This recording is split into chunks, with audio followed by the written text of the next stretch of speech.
Olá pessoal, meu nome é Fábio Brignoli, eu sou psicólogo, estou aqui para falar um pouquinho para vocês sobre a adolescência, mais especificamente sobre os relacionamentos amorosos. Bom, acho que é importante a gente considerar primeiramente que a adolescência é uma fase do desenvolvimento que faz uma ponte entre a infância e a vida adulta. O que isso significa? Significa que o adolescente é esse sujeito que está vivendo muitas transformações. O corpo está mudando, as ideias estão mudando, as exigências sociais estão aumentando e tudo isso acontecendo de uma vez só. Então, acho que uma das grandes características da adolescência é justamente a intensidade. Tudo é vivido com muita intensidade.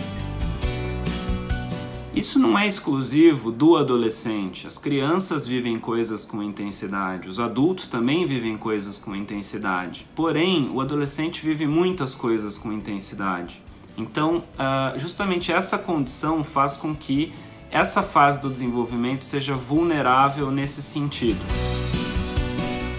E um dos campos que o adolescente vive com essa intensidade, nessa condição de vulnerabilidade, é o campo dos relacionamentos amorosos. Então a gente tem que ter sempre isso em conta, porque é um sujeito ainda em transformação, vivendo coisas muito intensas, né? Ou podendo estar vivendo coisas muito intensas nesse campo dos relacionamentos amorosos.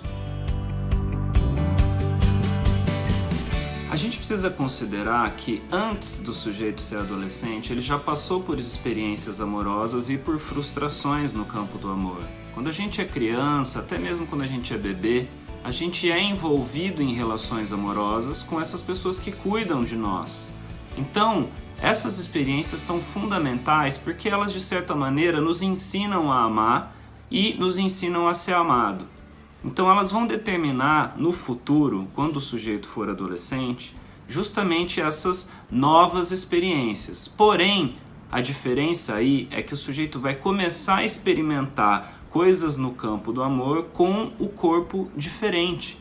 Então, assim, muitas coisas ao longo desse período de desenvolvimento aconteceram no campo biológico. Então o corpo mudou, a sexualidade já está presente. Então essas experiências que aparentemente são primeiras, né, tanto as satisfatórias quanto as frustrações, na verdade vão reatualizar essas primeiras experiências que aconteceram no passado e tudo isso vai ser vivido meio que misturado. Só que aí com essa nova condição, que é uma sexualidade já madura.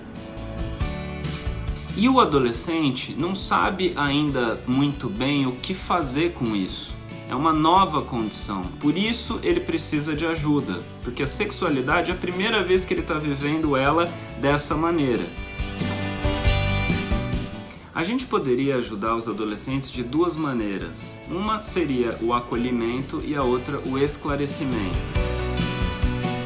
O esclarecimento significa que a gente pode transmitir para o adolescente o que a nossa cultura e a nossa ciência sabe sobre a sexualidade. E isso pode ajudar a prevenir alguns problemas que às vezes acontecem na adolescência, como gravidez precoce ou doenças sexualmente transmissíveis, entre outras coisas.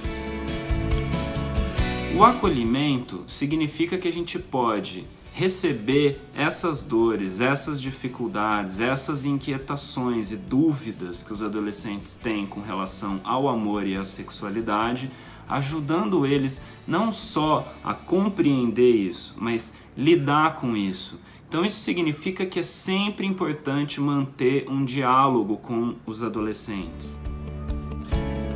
O que eu estou chamando de diálogo aqui é manter um canal com o adolescente, porque é muito complicado quando um adolescente que está vivendo situações nos relacionamentos amorosos, né, que às vezes são frustrações, e como eu disse, é um momento vulnerável e pode ter muita intensidade nisso, viver isso isoladamente, viver isso sem ter com quem falar sobre essas coisas, ou seja, em silenciamento, pode ser muito arriscado, porque ainda é um sujeito imaturo para lidar com as suas emoções, ele ainda não sabe administrar as exigências que advêm desse campo do amor e da sexualidade. Então essas frustrações, quando vividas em silêncio ou em isolamento, e eu digo aí com excesso, porque é importante eles terem a reserva e a intimidade deles, mas quando há essa característica excessiva de isolamento, né, e de silenciamento, isso pode ser muito arriscado e muito perigoso, porque são sujeitos que podem procurar saídas, soluções, né, para essas dores, para esses conflitos, que muitas vezes podem apresentar um caráter trágico. Então, ter com quem falar nesses momentos é muito importante. Estabelecer um canal significa justamente ter um espaço onde essas coisas, essas dores ou essas vivências podem ser faladas, colocadas em palavra. E isso geralmente acontece com os pais, porque são eles que estão mais próximos dos adolescentes. Mas não necessariamente precisa ser sempre os pais, porque tem coisas que eles podem sentir vergonha de falar com os pais. Então, tios, professores, até mesmo pais dos amigos, psicólogos, podem ser pessoas que façam essa função de estabelecer esse canal, ou ser um lugar ou um espaço onde eles possam falar dessas coisas que eles vivem, né? E isso pode ajudar eles a construir maneiras para lidar ou atravessar essas experiências que sejam maneiras saudáveis. Dizer que os pais têm que conversar com seus filhos sobre isso talvez seria arriscado, porque alguns pais talvez não tenham condições para fazer isso. Seria ótimo se houvesse um manual para lidar com adolescentes, mas não existe esse manual. Então, essas coisas precisam acontecer naturalmente. Alguns pais podem ter inibições com relação à própria intimidade ou com relação à própria sexualidade. E obrigar pais assim a conversar com os seus filhos pode ser bastante ruim. Então, nessas horas a gente tem que contar com o auxílio de outras pessoas. É sempre melhor quando as coisas acontecem naturalmente. Por fim, o que eu quero dizer com o diálogo e com o acolhimento é que é sempre mais importante poder chorar e falar do que fazer. O que acontece é que quanto mais a gente põe em palavras, menos a gente corre o risco de passar ao ato. E como a adolescência é uma fase do desenvolvimento marcada pela intensidade e pela impulsividade, é sempre melhor poder pôr em palavras do que pôr em ato. Se o adolescente pode falar ao invés de ficar vivendo em silêncio e em isolamento, menor vai ser a chance dele passar ao ato e, às vezes, construir essas soluções trágicas. Além disso, existem novas formas de intimidade nos relacionamentos amorosos adolescentes. De algumas décadas para cá, houve o surgimento do ficar, por exemplo. Antigamente as pessoas namoravam, entravam em projetos estáveis de vida com uma mesma pessoa. Os casamentos duravam muitos anos. Hoje, um adolescente, por exemplo, pode experimentar situações amorosas com mais liberdade.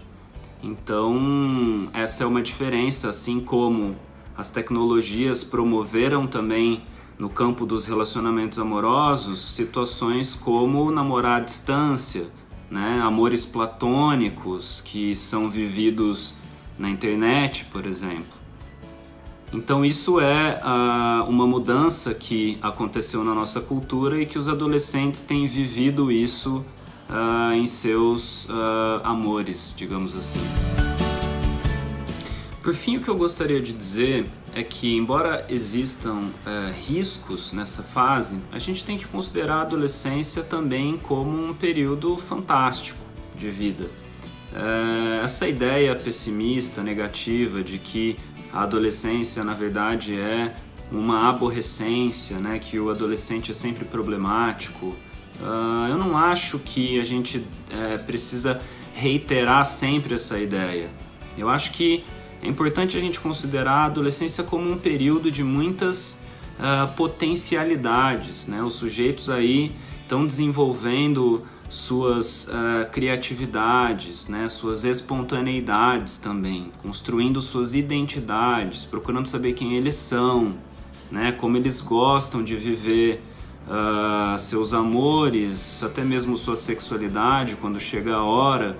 Então é importante a gente considerar que a adolescência também tem esse caráter fantástico e conceder a esses sujeitos a possibilidade de atravessar essa fase de uma maneira que aquilo que acontece possa ser importante para o seu futuro.